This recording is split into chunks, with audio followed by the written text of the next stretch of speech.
খাওয়া শেষ হয়ে গেছে খাওয়া। এখন আমরা সকালে টিফিন খাচ্ছি। কি খাচ্ছি আমি সকালে? দুধ আর মুড়ি। আর এই যে আমাদের পুচকু ও রাগ করেছে, কারণ ওর দাদা ওকে আলু ভাজা দেয়নি, তাই ও রাগ করেছে।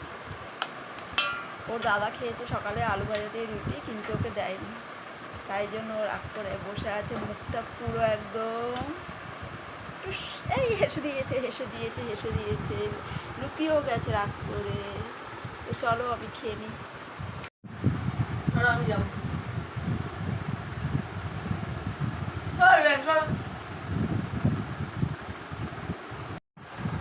হ্যাঁ কি আসো, এই যে এই ঘরে বলছি, এই ঘরে বলছি আন্টি।